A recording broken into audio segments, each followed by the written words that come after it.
Spectrum Health and Human Services is located throughout Western New York. For an appointment, call 716-539-5500. If you are in a crisis, you can call 716-710-5172. Their website is www.shswny.org.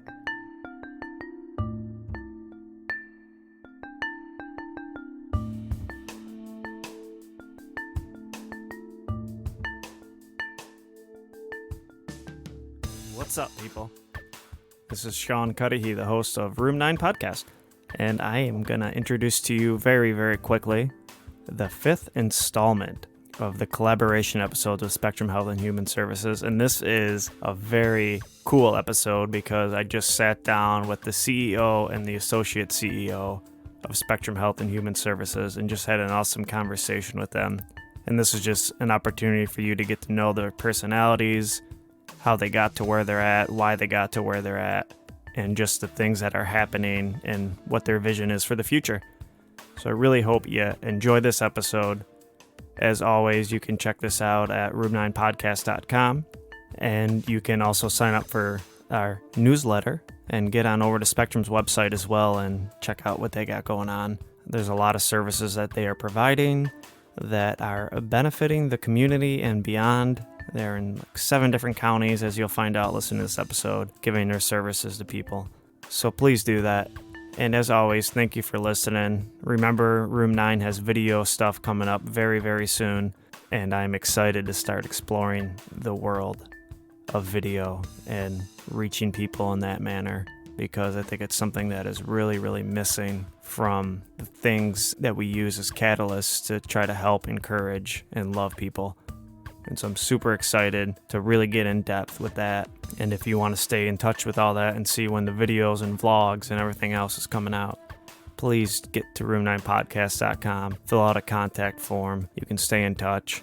And there's a lot of things really happening and changing here, and I'm really excited about it. And as time goes and as Room 9 evolves into what my vision is for it to be, it's just going to get more amazing and more amazing. And I'm super excited about that. Thought I'd share that with you. Anyway, this is the 5th episode with Spectrum Health and Human Services. Enjoy it. It's just a really down-to-earth conversation with the CEO and associate CEO. All right, guys, much love. Peace out. Talk to you soon.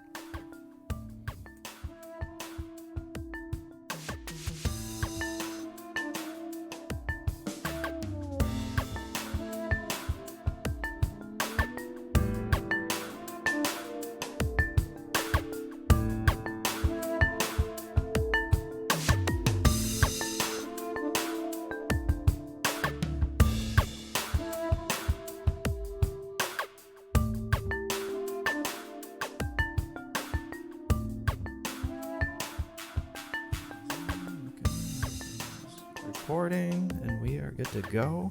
Thank you guys for joining me. You're welcome. Here we got Bruce and Sydney. So the CEO, and are you the assistant Associate CEO? CEO. Associate Mm-hmm. CEO is the correct title of Spectrum Health and Human Services. And I've been working with you guys for some time now. Trying to think when Russ got me connected with you guys. That was, beginning of summer, I would say. I want to say. Mm-hmm. And yeah, so that was pretty awesome. He reached out to me, and I think I met with you, Yeah. Bonnie, and Judy, Jennifer. Come on, I'm really slipping up. Julie. I knew it was a J. Right, it was I'm glad Julie. she's not here to know that I forgot her name. Yeah. But yeah, so I met with you guys then, and I really have enjoyed every moment working with you guys. We were excited. It's been fun. Yeah, I think, it's helped me too a lot. You're kind of getting out there and being able to say, yeah, I'm working with Spectrum. Well, we appreciate that, and we appreciate being able to expand our presence on social media and beyond. So that's something that we're very supportive of. Yeah, that's huge. Mm-hmm. And I think, you kind of have to be out there and be on there nowadays to, reach people and get people connected. Yeah, and I think we were looking for something that would attract a lot of people that might be able to learn something at the same time and sort of break down some of the barriers and, misconceptions about what we do and just sort of real talk. It's sort of our motto, real help from real people who really care. So.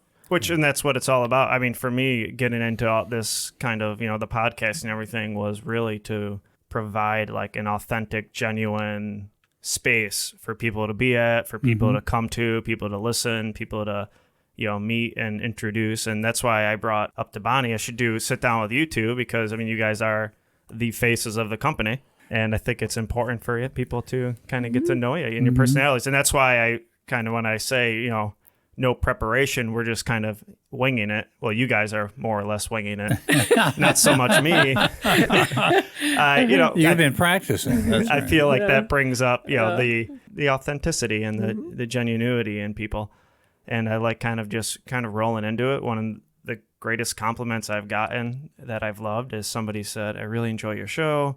I felt like I was just having coffee with you and your guest." And I've always, and that was awesome to me because that is my favorite podcasts are like that. Like you're just sitting there, you almost feel like you can talk and join in the conversation while you're listening. And that's kind of why I really wanted to sit down with you two, is to get to know you a little more, let people get to know you, why you kind of got into this, what motivated you to get into this and start it up, and all that other fun stuff that comes with those questions. So I guess to kind of kick it off, Bruce, we'll start with you. What kind of motivated you to get into this line of work and move forward? It goes back just a few years since I've been in the field for over 40. But what got me into working in this field of human services, behavioral health, was while in college, I volunteered to be a tutor to children over on the east side of Buffalo. And out of that experience, I wanted to continue to work with people. So that, upon graduation, launched a career with Erie County Child Welfare, and then back to graduate school for a social work master's degree, and then on to Gateway Longview for another long period of time in different positions working with youth and families, and on to Binghamton for another agency also serving youth and families, and then the opportunity to return back here to Buffalo with Spectrum. At that time, the CEO was retiring, and I had worked with Spectrum while I was here in Buffalo with Gateway Longview, had a lot of respect for the organization, so threw my hat into the ring and was very fortunate to be able to join this agency. And so I've been here now for 15 years, and I just continue to enjoy the work and particularly enjoy the team that's here with Cindy and the rest of the team across the agency. We really have a tremendous range of folks with skills and a commitment to do the very best for the people that we serve. So that makes me very happy, and as a result, I continue to look forward to each day. That's awesome. Yeah. So you started off with working with kids and stuff. Yes. That's cool. That's really and nice. Spectrum, while most people think of us in terms of serving adults, we also serve children. We have, in our clinic programs, we have children's mental health services, and we are embedded in at least one primary care practice that is a pediatric practice that we provide mental health services there. Yeah, that was one thing that I found out that is a common misconception with you guys. Not only do people mistake for the stupid cable company, I found out when I sat down with Brittany Derry over at the Seneca Street location in South Buffalo, that's when I found out you guys do stuff with kids, and a lot of that too. And like people can bring their kids in with them if they have an appointment. And I think that's an awesome service, because I think that's a huge barrier for a lot of people in the community is they have kids and they don't know, maybe even their kids are struggling with mental health issues. And when you can bring them in and have them taken care of, I think that's a very comforting thing to have. Well, I think that our intent is to provide services across the lifespan, and whether it's children to folks that are over 65, I think, and in between, we want to make sure that we are inclusive of that whole range of across the lifespan. Yeah, we're very fortunate too. We have a great child psychiatrist, Dr. Amy DePasqua, and we have Patty Nisbet, who's a nurse practitioner who does all our kids' also, and a couple of other nurse practitioners just starting out. So we're fortunate to have really great support to our clinical staff and Oh, that's great. and, It sounds and like easy a good. access for kids and families that need to see top quality people. So it's important. Yeah, it sounds us, like a good podcast topic for the Yeah, future. that could be a good podcast. And Patty Nisbet, is that any relation? It happens to be my wife, Look at that. who heads up the psychiatric nurse practitioner graduate program at UB. So I do encourage her to put a good word in to us, for us, in terms of her students. Yes, And we have, get good students that way. yeah. And I also twisted her arm. She has one day a week where she does a clinical practice and said, well, we have a need over at Allentown Pediatrics for a psychiatric nurse practitioner. Would you be willing? And she is. And Oh, has that's been great. there now for 3 or 4 years. Yeah. Awesome. It's very fortunate. Okay, I can also see a wife and husband episode in the future. Look at that. That would be a good one. Well, I I don't have know a about lot of that. stories you can tell, I'm sure. Yeah, well, she's She's very good. She's excellent. So She's been in the field for a long time also, so and she does enjoy working with children and families. That's great. So you both are serving the community, which what else can you ask for? Yeah. I tell people all the time, it's almost like a selfish thing when you get into something like this, because for me, I knew I needed to feel like I'm at least in my head making a difference out there, even if it's not making a difference, as long as I can feel like I'm making a difference when I get home, and just helping one person, one person a day is great. You know, even if it's just being able to change their attitude to shift more positively. And I think you guys can both agree with that. Doing this is very rewarding in that sense. Yeah, well, we really focus on being able to help people increasingly take charge of their own lives when they're struggling with issues. And it's not our goal to make people dependent, but frankly to work with them so that they can leave us behind and not need us to provide that level of support, because now they're in a position to take charge of their own lives and the issues that brought them to us. And if they need to come back and spend a little time with us along the way to refresh, that's great. But in many cases, folks are, in a sense, launched on their own path to be self-sufficient. And that's what we're looking to do, to empower people and give them hope and success. Yep, that's beautiful. Very well said. And Cindy, what about you? What kind of brought you to this point in your life? Well, I was first started working at Buffalo General, and there was a community mental health center there. Actually, they tore it down a few years ago. I was a nurse, and I worked as an inpatient. And so that was how I started out my career. It was very intense, and it was the beginning of when a lot of community-based treatment was starting to come out. So the old catchment areas, that's how all of the large agencies sort of developed. They'd only been probably 5 years or so that they had started to, it would been Horizon, and all of the rest of us started at those times. So I got recruited to come to work at South Buffalo at our one of our clinics by somebody that was working there, and started there 35 years ago and have been here ever since then, and been a great opportunity with Bruce here. We've been, I think in the last 15 years, went from about 100 employees to close to 400. Wow. So we've done a lot of things and, served a lot of people. So it's another kind of case where you just kind of been in this field as far as helping and working with people. I really always was attracted to, just helping with people in a different way than just physical health, since I was a nurse, but saw how important it was and how it impacted people. And then coming to Spectrum, working in the clinics, but actually we started developing a lot of community-based programs and kind of reaching out our scope of things, and developed a lot of programs that we do now. I think one of the things we do is we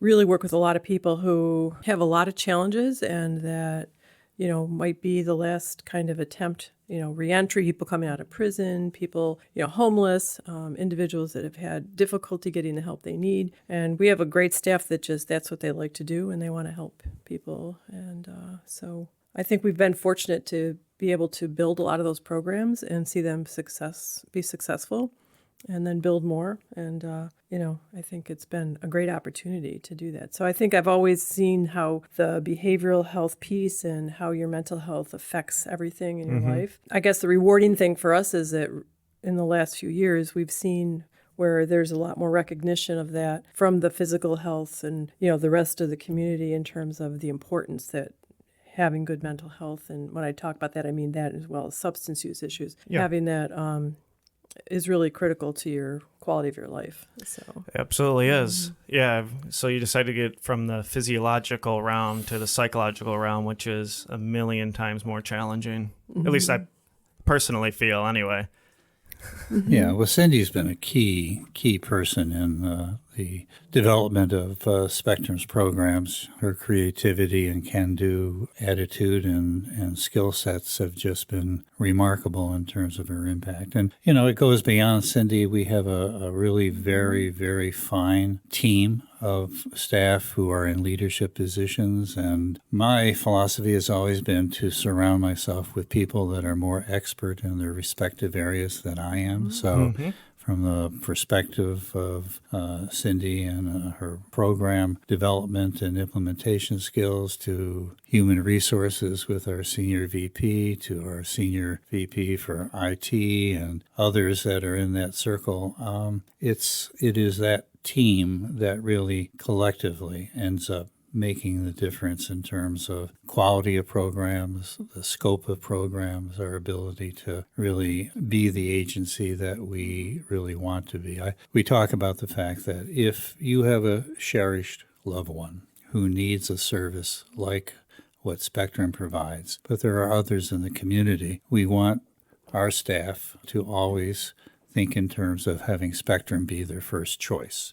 And if it's not their first choice, then that means we have work to do. And I think, thankfully, there are, for folks who work for us who do have family members that need help, often we are the first choice for them.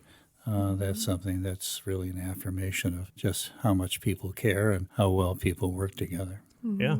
Yeah, that's beautiful. And it's really kind of almost like, as far as forming a company, especially in this area, very like synergetic as far as having different parts of it just equal and mount up to the whole as far as, to me, that's what makes a good leader is finding people who are their strengths, finding what they're better at than you are and honing in on those things and building up on those. Well, the collective, each of us make a contribution, and it is key that we have those kinds of expertises. And the reality is that we work together very well. And part of the philosophy is that, and I've always said to the folks that I work with, is that we're all being paid to share our best thinking. And around the table, what I'm looking for is people to share their best thinking, whether it's like mine or not, because out of that kind of diversity of thought and of ideas, we're going to end up having the best opportunity to choose a path forward that is going to have a high degree of success. And then we implement it and we look at the results in learning. And if the results are what we were hoping for, great. If not, then we take the learning back and look at how we can apply that to, again, ideas around the table.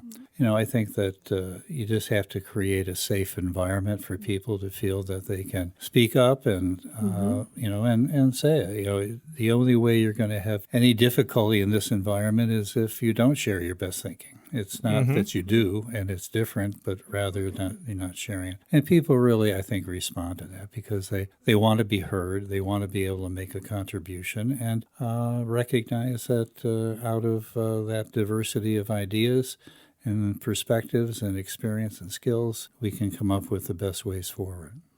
Yeah, and I think that's super important. And that's very obvious as you guys have grown that you've allowed that, because I think that's the only way to grow is to allow your team to talk and share their ideas and share what they're thinking and whether they agree or disagree. And it's really analogous to almost like therapy, where you need your team members to feel vulnerable and they can talk and they can speak and share what they're thinking. Because if that's not there, then there's no growth. That's right. Yeah, I think we try to also a lot of people like to come to work at Spectrum. And a lot of people, when we do our satisfaction surveys of our staff, the things they like the most are the work they do, and that they are able to fulfill the mission of what they want to do. They like that. And they like the people they work with, and they like their supervisors. So we're always like, that's really great that you actually like the people you work for. And a lot of people, we have people that they'll leave and try something else, and they'll call me up, can I come back to Spectrum? And, so I think we try to treat the people who we work with is the same way we treat the people that we're serving, make it a place you want to be and the place you're going to get what you need. So I think that the feedback we get a lot of times is that seems to have worked. And it's a hard job. You don't pay people. Bruce always says we don't pay anybody here as much money as they're probably worth for all the work that we do. That's right. But there's other things you get out of it, as you said. Yes. The feeling you're making a difference and you're helping. And that's why most people come to work here. So. And that's the majority of reason. I have run into, with the exception of one company, which I'll leave it at that. I have not run into anybody who is really around to collect a paycheck, who is just there even throughout when I was a client and a resident in these places. I've been in some really, like, you walk in, you're like, what is this place?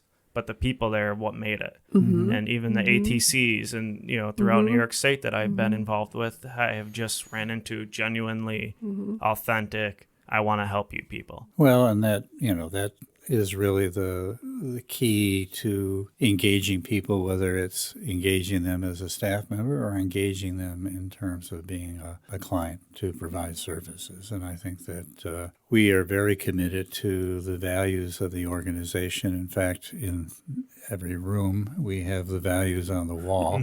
And we, in fact, evaluate people. Our evaluations format includes how well are people practicing the 6 values of the organization in their day-to-day work life. And they need to be able to do that in a manner that is at least satisfactory, if not beyond. And if not, then they've got to make some changes, because at the core of it and first value is respect. Can you respect your coworker? Can you respect the folks that you work with in the community? And most of all, can you respect the folks that you are providing services to? So as we go through the year and our trainings, values are a very important part of what we hope and expect of people. And I think it's one of the reasons why people like Spectrum, is because we are very committed to values. And I need to role model that. Cindy does, or other folks all the way down the line in terms of how we treat each other and how we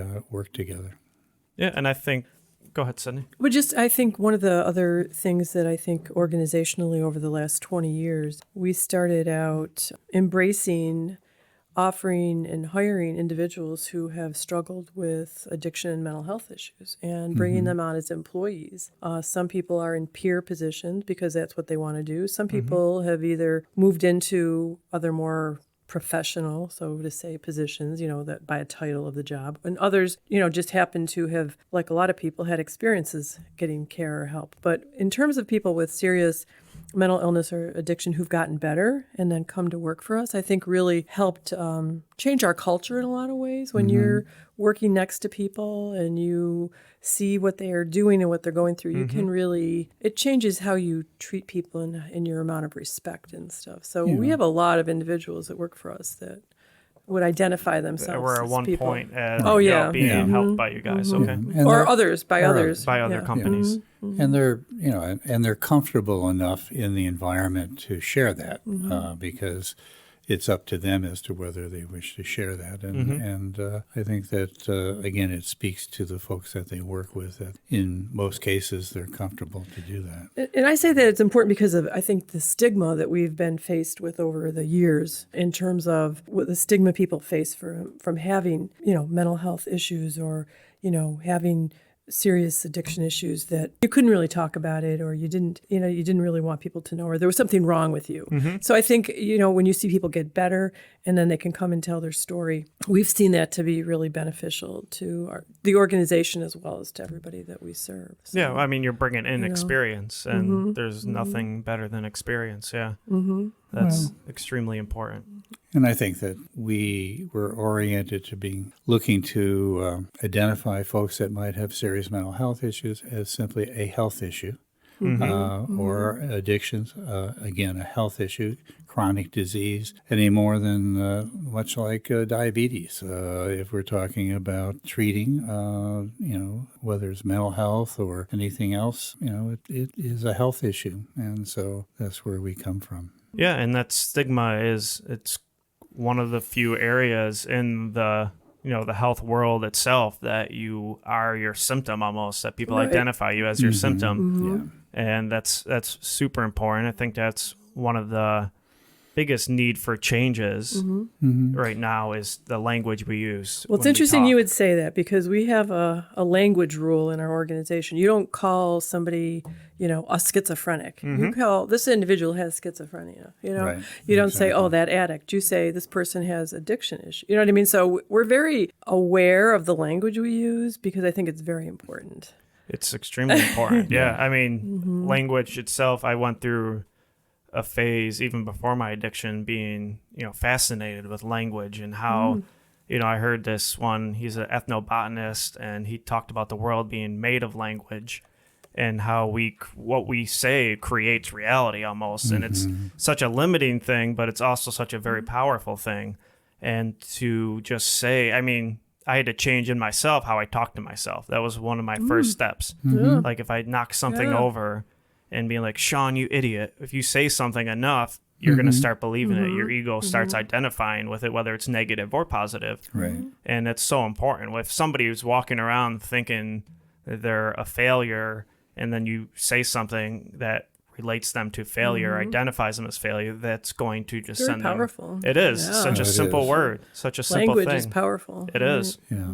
Out in the community and interacting with other professionals at times, I really have to bite my tongue, because I'll hear someone say, well, they're a schizophrenic, or they're a bipolar, or basically it's the very thing that Cindy's saying, is people are not their illness and not their symptoms. It's the person, and they are struggling with something that is treatable. So it happens, unfortunately, in circles that people should know better, but they don't.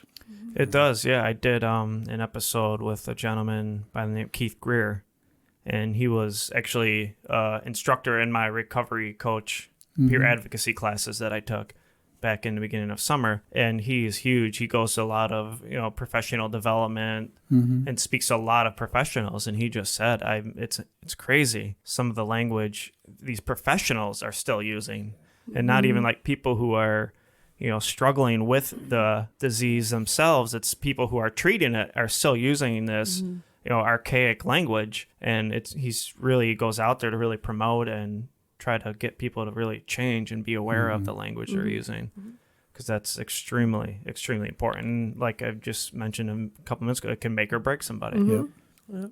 And to really be pushing that in your company, I think is a very good value to be living by and hold people by. Yeah, I mean, I think we've even been known to take someone aside at the end of the session and say, we don't really say that here. Yeah. We don't want to do public humiliation, so we take them aside. A little later and say, that's right. Education, really. Well, it is. Right. And then when people go, oh, wow, yeah, right.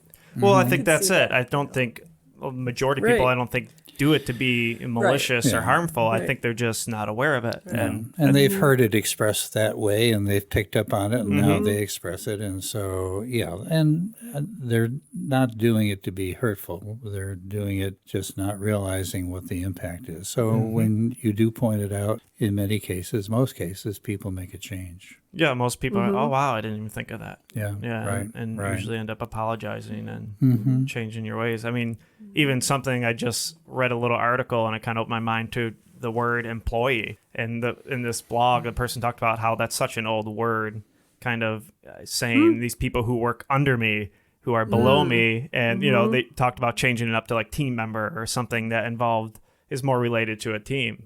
Well, you notice most of the time we'll say people we work with, people that work with us. Right. Yeah. You know, Or refer to our staff as colleagues. right? You know, because exactly. they It makes are- a difference. It does. Yeah. It does, yeah. Anytime that we put something out to all the staff, it's dear colleagues, and they are. You know, and again, it doesn't matter what your position is. The fact is that what's most important is how well you can work together for a common goal. Well, yeah, and as I said earlier, it's all one piece of the puzzle that's making the whole machine move.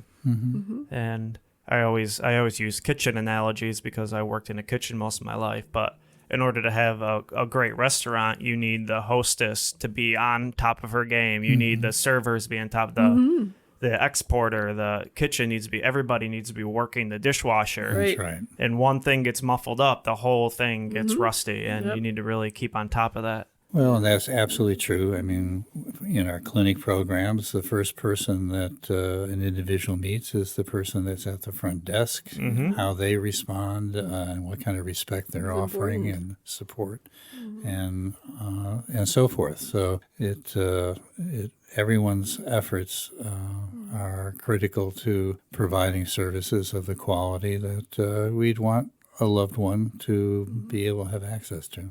Absolutely. I think the other, just thinking about things in terms of spectrum, the thing that we do, and not a lot of people always know it, but we do the crisis line for all of the kids and families in Erie County. So we run a 24/7 crisis. It's called the CARES team, but we respond to all kids and families in their homes or in schools or in other places. And we've also expanded over the last few years to do crisis outreach work in different counties to help cover the crisis lines there. Wyoming, Genesee, Orleans County.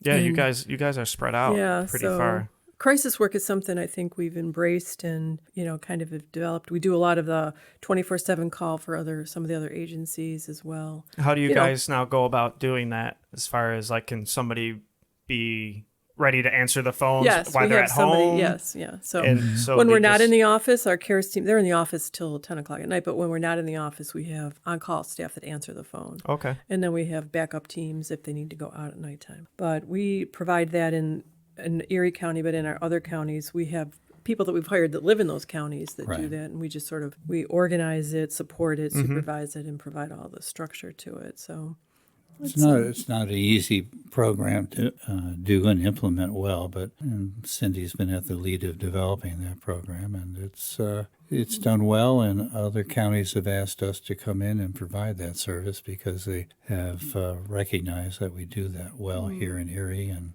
hence we're now in 4 counties doing that. And Spectrum is across 6 counties currently: Erie, Niagara, Cattaraugus, Wyoming, Genesee, Orleans, and soon to be in the 7th county. We just were awarded a new program in Monroe County. Awesome. And so we're just going to be launching that program in the next month or two. So, there's a lot that we do that go beyond just clinic programs. I think that we have a supported housing program that now is climbing toward 300 apartments in the region between Erie and Wyoming County, and that's for people that are struggling with serious mental illness and homelessness and need stable housing. And we're into forensic services, and we just our have health a home. health home, Yep. right? Yeah, I just sat down with them. So, there's a number of programs that we provide that meet different needs of folks in the community. And again, I think that that's part of our mission, which is to provide services that match up well with the needs of people. And we also like working, with other agencies and supporting the community and people, and putting that first, I think. So, we might do crisis work for some of the other agencies, and, we're working with their clients. They trust us to do that. And then we'll give them the information back. And, I think that's one of the things we've always done. We've ran a lot of programs that interface with a lot of other agencies within the community. So I think we'd like to get along and kind of be a partner with as many people that's going to provide better care for the community.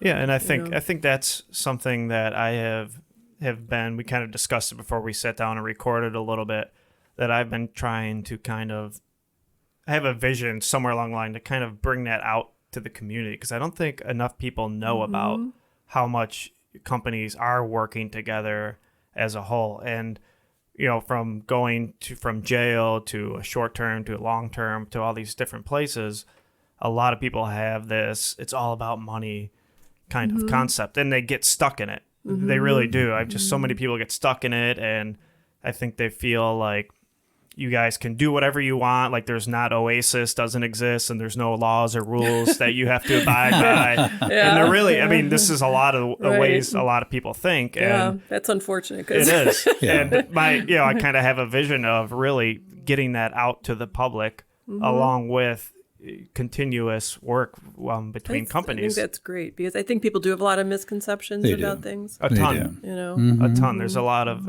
ignorance out there. I mean, quite honestly, a lot of the things that we do sometimes is because of the regulations and because of what we are allowed or not allowed to do, or get paid for or don't get paid for, or you have to require, it's not like I always say to even our staff, we didn't make this up. This is something that we have to figure out how to make it work because we want to be in the business we're in, not because we think that's necessarily the best way. And so many people are very I had a message from somebody who I will let them remain anonymous, but they mentioned something about, it was more related to Horizon. And I talked about this with Ann when I did a podcast with her, but he said something about me having blood in my hands because being beholden to Horizons, but he loves my podcast.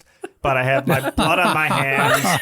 It was so crazy. Yeah, and I had said the same thing to Ann. I think people think you guys have no guidelines, nobody telling you what you can and cannot do, and they're clueless to it. Far from the truth. Right. Absolutely. There are some regulations that actually are positive and support. There are some that we have to live with and try and find ways, as Cindy indicated, to work with them and make sure that they're not obstructing really good quality treatment. And that's very challenging. And the reality is that as a not-for-profit organization, and the way in which the state funds our types of organizations, we're always chronically underfunded.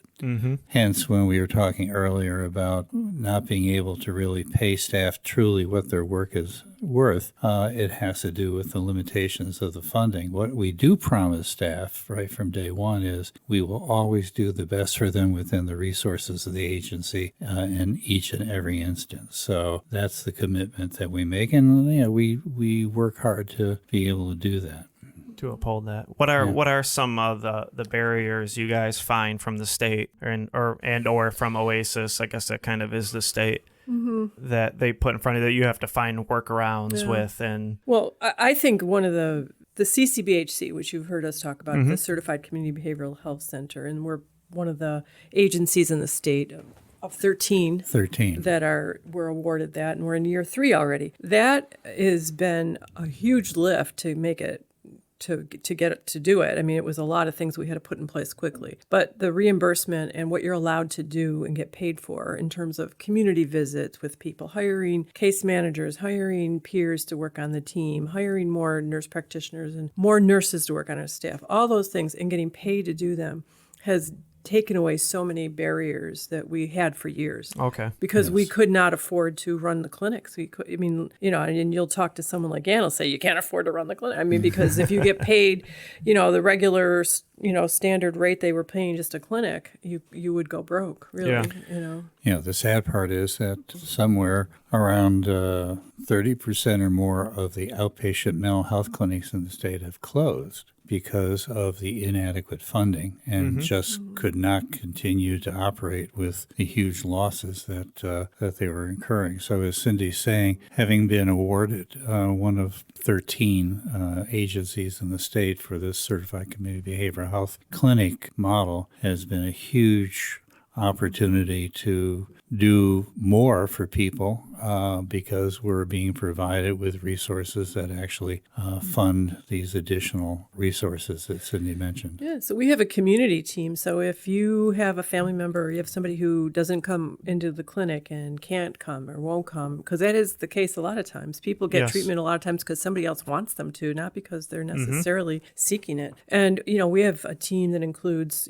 counselors, a nurse practitioner, practitioner, case manager, a nurse that goes out to the house, visits the person, does the assessment, can provide medication and ongoing support, try to get them linked into other things. So before you could get that on our ACT team in the county, and both Best Self and Spectrum do ACT teams, but it was very limited number of people, like 68 on our team for the whole county. And then you had to be approved by the county, so you had to meet certain criteria to be able to get it. These services now we're putting in place is sort of like, we have a lot of leadership staff that are like, what can we do to help that person get better and avoid going to CPAP into the hospital and going through that whole cycle? Because there's nothing good about that when you end up there's with not. that. That's just a hard place to have to go. So I think we're fortunate. So the barriers, I think, for the first time in a long time, I think are a lot less. A lot less.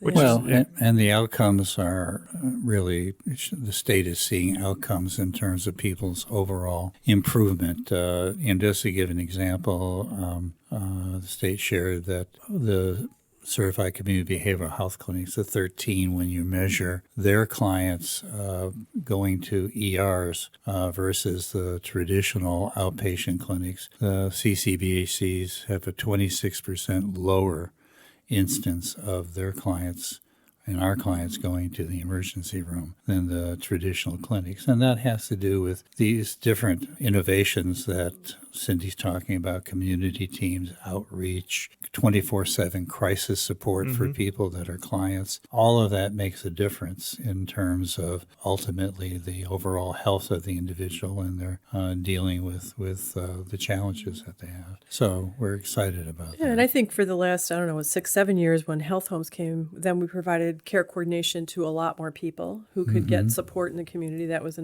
sort of the first step, I think, to providing more services to individuals. Housing is still a big challenge for people. Yes, employment is a big challenge for people. A lot of those things are challenges. But I think integrating healthcare, we just started our holistic health clinic, which I know you talked with them as well. Yeah, that was the first episode.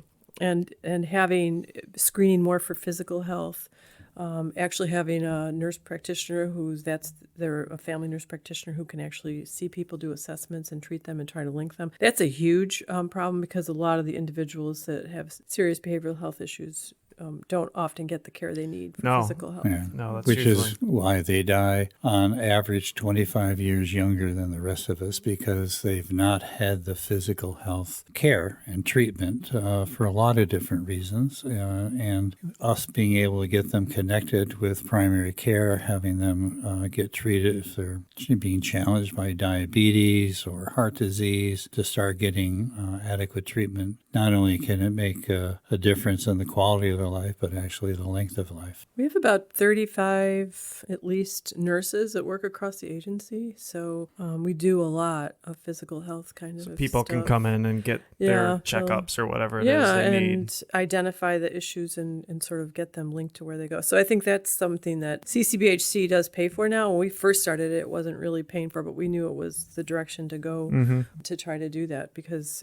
you really just, you would see we have a special incident review meeting monthly. You would just see people 50, 45, 50 dying, that have been, which is young, especially nowadays, you don't expect that. So that's separate from even the addiction issues that we would see people dying. That's just people who had chronic health conditions at a young age. Yeah, I think that's awesome because, hence holistic, you're taking care of everything, psychological, physiological. Right. Well, and people that need psychotropic medication to really help them with their serious mental health challenges is, many of these medications do just a wonderful opportunity to reduce symptoms and help people to regain sort of normative life. But at the same time, many of them have side effects that include significant weight gain or can really contribute toward developing diabetes or potentially heart disease. So that's where you need to have very active and physical health kind of assessments and interventions. And our nursing staff is a big piece of being able to do that and connect people. That actually is a good segue into, we've sort of expanded our name. We've been Spectrum Health and Human Services, but we are now emphasizing the Spectrum Health, mostly to differentiate us more from the Spectrum The stupid cable company.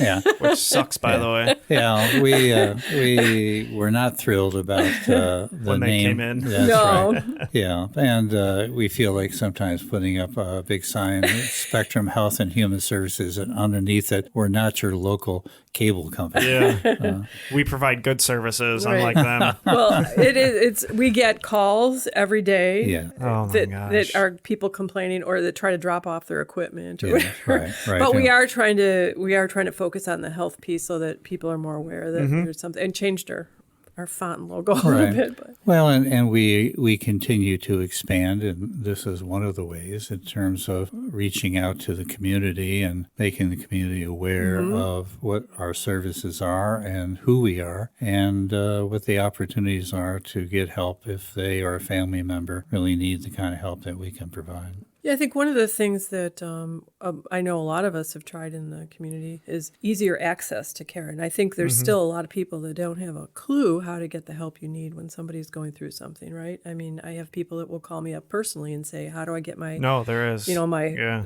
what significant other to go to? What do I do? Where do I go? How do I get help? So I think, we have call screen, you can get in that day, the next day, get seen, I think we're all working towards a system, and I know at Spectrum it's a high priority to get people in the door faster. If you need to see a doctor or nurse practitioner, have it happen faster, and trying to get you, rather than waiting for 4 to 6 weeks. Yes. Well, this is one of those things where you need to be able to have an offer quick. Right, Because especially Yeah. with substance use, Right.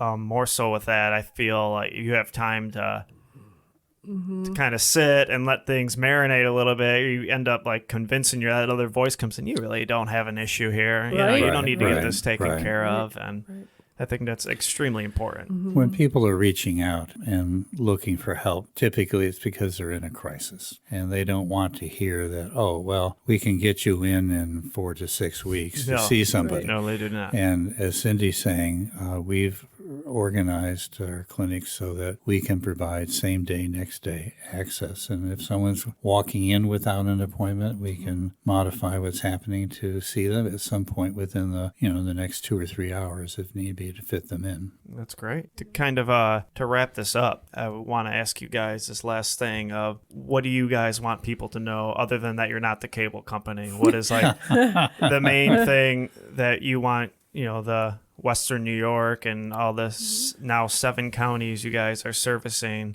what is it that you guys want them to know about you as a group of people here? Well, I think we touched on this a little bit earlier. I think that we want people to know that the people that are Spectrum and who provide services are really selected for the fact that they have not only exceptional skills, but because they are folks who truly do care and who are there to provide the kind of support that people might need at some point in their life, and also to provide the opportunity to leave us behind because we've helped them to become able to manage whatever the challenges are without having to depend on us. So I think that, and we're proud that people launch from our services and leave us behind because that represents success. That does. Yeah, absolutely. I think I would say don't give up hope. Don't give up hope that maybe this time it'll work and maybe this time you can get the help. And we're not perfect. If something doesn't go right, call us, call here, give us an email. We have an online website, but keep trying. And I think here, I know I work every day with people that sit in rooms that all they want to do is do the best job.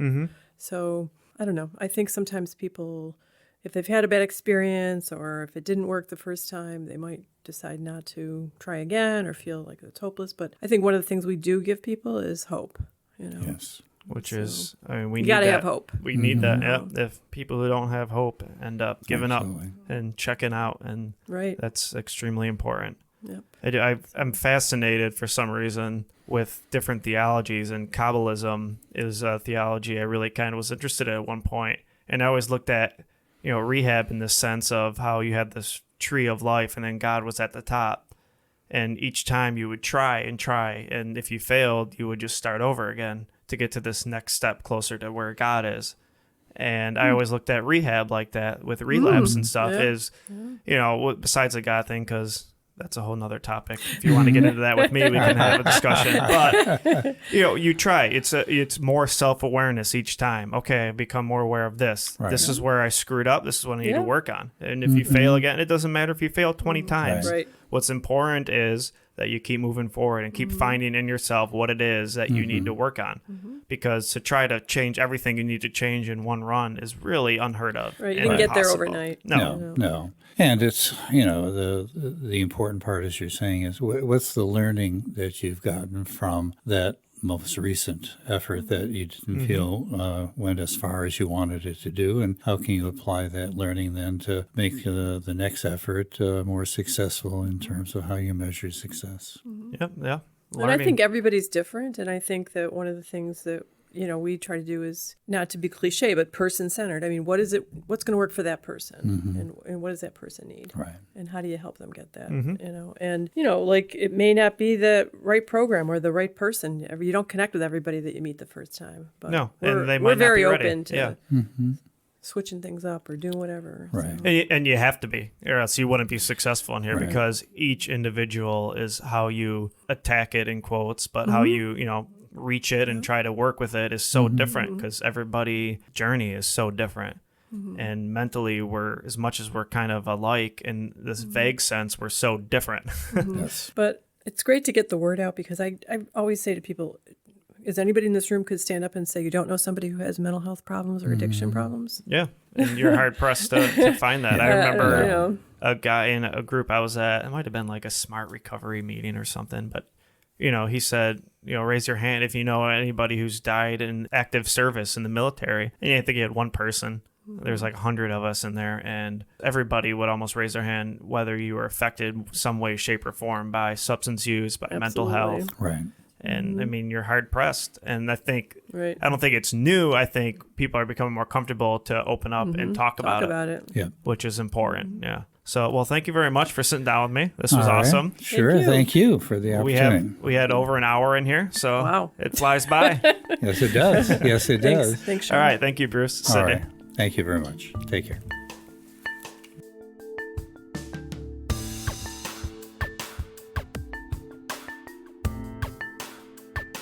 Okay. Hope you guys enjoyed that episode. I thought it was pretty just down to earth and a cool conversation and an awesome opportunity to get to know Bruce and Sydney. And as my daughter said in the beginning, you can get to Spectrum's website at www.shswny.org. Check out what they got going on. They have their blogs there. You can set up appointments. You can find their locations. You can find out what their services are. And you can also donate. So please do that. And I will be talking to you guys very, very soon. All right. Much love. Have a great week. And I will talk to you later. Peace.